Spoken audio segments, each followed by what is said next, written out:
नमस्कार, स्वागत है आपका। आप देख रहे हैं द न्यूज और मैं रानी गुप्ता आपके साथ। मिल्कीपुर उपचुनाव को लेकर के जो नतीजे हैं वो अब सामने आ चुके हैं। आपको बता दें कि मिल्कीपुर उपचुनाव में बीजेपी की प्रचंड आंधी देखने को मिल रही है और इसी के साथ ही बात अगर हम अखिलेश यादव की करें तो अखिलेश यादव के लिए इस सीट से जीत बढ़ाना काफी ज्यादा मुश्किल नजर आ रहा है। आपको बता दें कि जिस तरीके से मिल्कीपुर उपचुनाव काफी ज्यादा दिलचस्प माना गया, सीधे तौर पर जो लोकसभा चुनाव में अयोध्या में बीजेपी को करारी शिकस्त का सामना करना पड़ा था, उसके बाद मिल्कीपुर उपचुनाव जो है वो बीजेपी के लिए साख की लड़ाई बन चुकी थी। तभी तो मुख्यमंत्री योगी आदित्यनाथ समेत जो बीजेपी के शीर्ष नेतृत्व है उनका ध्यान मिल्कीपुर उपचुनाव पर था और इसी का नतीजा आज देखने को मिल रहा है जब वो आंकड़ों में तब्दील हो रहे हैं। आपको बता दें कि बीजेपी के प्रत्याशी चंद्रभानु पासवान की बढ़त साफ तौर से मिल्कीपुर उपचुनाव के नतीजों पर देखने को मिल रही है। अगर हम ऑफिशियल अभी के जो रिकॉर्ड्स हैं उसकी बात करें तो जो इलेक्शन कमीशन का वेबसाइट है उसके मुताबिक अभी वहां पर 8वें राउंड की काउंटिंग चल रही है और इस 8वें राउंड में बीजेपी के जो प्रत्याशी हैं चंद्रभानु पासवान वो 22,000 वोटों से आगे नजर आ रहे हैं। इसके अलावा बात अगर हम समाजवादी पार्टी के प्रत्याशी अजीत प्रसाद की करें तो वो 22,152 वोटों के साथ पीछे चल रहे हैं। बता दें कि अजीत जो है वो अवधेश प्रसाद के बेटे भी हैं और अवधेश प्रसाद ने जब मिल्कीपुर सीट छोड़ा और वो अयोध्या से समाजवादी पार्टी के सांसद बने तो ये सीट खाली हो गई थी। हालांकि जब चुनाव करीब थे मिल्कीपुर के तो देखने को मिला था कि अवधेश प्रसाद एक प्रेस कॉन्फ्रेंस के दौरान रोते हुए भी नजर आए। हालांकि उनका ये वीडियो सोशल मीडिया पर काफी ज्यादा वायरल हुआ जहां पर लोगों ने उन्हें खूब क्रिटिसाइज किया, ट्रोल किया और ये कहा कि इनका रोना धोना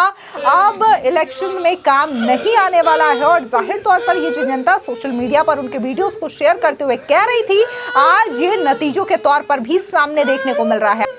आपको बता दें कि अयोध्या में एक किशोरी का रेप हुआ था, उसी मामले को लेकर के अवधेश प्रसाद रो रहे थे, बिलख रहे थे प्रेस कॉन्फ्रेंस के दौरान। लेकिन ठीक उससे पहले एक और वहां पर घटना हुई थी इसी तरीके का जिसमें समाजवादी पार्टी के नेताओं का नाम सामने आया था, लेकिन उस घटनाकांड को लेकर के ना तो अखिलेश यादव ने एक शब्द बोला था और ना ही अवधेश प्रसाद ने बोला था। लेकिन जैसे ही मिल्कीपुर उपचुनाव सामने आते हैं तो अवधेश प्रसाद रोने लग जाते हैं। लेकिन शायद ये चीजें जनता को भी समझ में आ गई थी जिसकी वजह से मिल्कीपुर में अब बीजेपी के नेतृत्व में साफ तौर से आंकड़े उनके फेवर में जा रहे हैं। लेकिन आपको बता दें कि जैसे ही जीत जो है वो चंद्रभानु पासवान के झोली में जा रही है, वो बता दें कि मंदिर पहुंचे भगवान का आशीर्वाद लेने के लिए। देख सकते हैं आप कि कैसे वो अपने परिवार के साथ पहुंचे हैं और यहाँ पर बकायदा भगवान का दर्शन कर रहे हैं, पूजन कर रहे हैं, आशीर्वाद ले रहे हैं। इसके अलावा उन्होंने अपने इस बढ़ती हुई जीत को लेकर के, बढ़ती हुई लीडिंग को लेकर के क्या कुछ कहा है, सुनिए चंद्रभानु पासवान का ये बयान।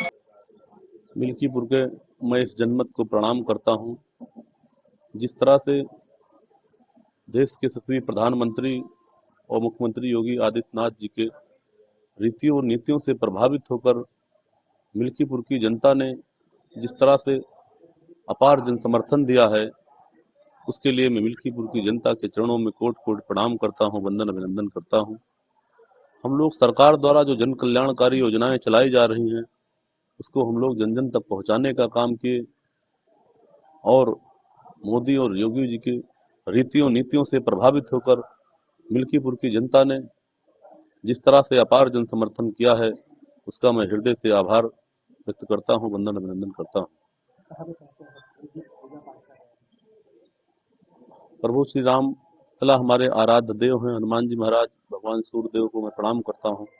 मैं अपने घर से सुबह निकलते ही माँ भगवती दुर्गा जी के दर्शन किए, पूजन किया शिव जी का, फिर माँ कामाख्या धाम दर्शन के उपरांत हनुमानगढ़ी गए, वहाँ से उपरांत तो भगवान सूर्यदेव के दर्शन कर रहा हूँ। इन्हीं के आशीर्वाद से ही संभव पाया है और हमारे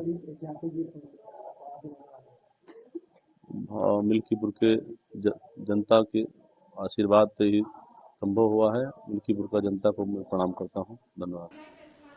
वहीं आपको बता दें कि मिल्कीपुर उपचुनाव को लेकर के बीजेपी और एनडीए के तमाम नेता जो है पूरी कोशिश कर रहे थे और बकायदा उनको ये कहना रहा है कि ये जो जीत है वो कहीं ना कहीं बीजेपी के लिए काफी ज्यादा महत्वपूर्ण है और इसी वजह से बीजेपी ने यहां पर मेहनत की है और जिसका अंजाम आज देखने को मिल रहा है। आपको बता दें कि एनडीए के जो घटक दल हैं उनके नेता ओम प्रकाश राजभर ने भी बयान दिया है। उनका साफ तौर से कहना है कि मिल्कीपुर में समाजवादी पार्टी ने जो कृत किया है आज उसका परिणाम उन्हें देखने को मिल रहा है। सुनिए ओम प्रकाश राजभर ने क्या कुछ कहा। देखिए, हम बहुत पहले से कहते आ रहे हैं, वहाँ के नब्ज को हमने टटोला था जब 2 सभा की थी, तो जनता को दुधारू गाय चाहिए, विकास रूपी दूध। तो विकास रूपी दूध के लिए सत्ता के पास दुधारू गाय है और विपक्ष के पास ठाठ गाय है। तो जनता विकास रूपी दूध लेने के लिए सत्ता के साथ खड़ी थी और आज उसका रिजल्ट है। सर, अखिलेश यादव जी लगातार चुनाव आयोग पे और सरकार पे आरोप लगा रहे हैं। उन्होंने ये भी कहा कि चुनाव आयोग मर चुका है, कफन लेने की भी बात कही चुनाव आयोग को। देखिए, करहल और शीशा मऊ जीते, जो जीतते हैं तब वो नहीं बोलते हैं, हार जाते हैं तो आरोप प्रत्यारोप लगाते हैं। सर, दिल्ली चुनाव के जो नतीजे आ रहे हैं उसको आप कैसे देखते हैं? लगातार बीजेपी जो नतीजे आ रहे हैं उसमें आगे दिखाई दे रही है। देखिए, मोदी जी के काम, चाहे वह किसान सम्मान निधि की बात हो, चाहे प्रधानमंत्री सूर्य घर मुफ्त बिजली योजना की बात हो, चाहे आयुष्मान कार्ड की बात हो, चाहे फ्री राशन की बात हो, चाहे विकास की बात हो, हर मुद्दे पर मोदी जी पर विश्वास देश की जनता कर रही है। इस नाते मोदी जी के साथ लोग खड़े हैं। आम आदमी पार्टी हो या कांग्रेस हो या उमर अब्दुल्ला हो, उन्होंने तमाम आरोप लगाया है, कहा है कि जो है जो सरकार और चुनाव आयोग इसमें जो है बेईमानी कर रही है। फारूक अब्दुल्ला कह रहे हैं कि और लड़ो आपस में। वो सही कह रहे हैं। योगी जी ने बोला था तो लोगों को बुरा लगा था कि बंटोगे तो कटोगे वो भूल गए सब।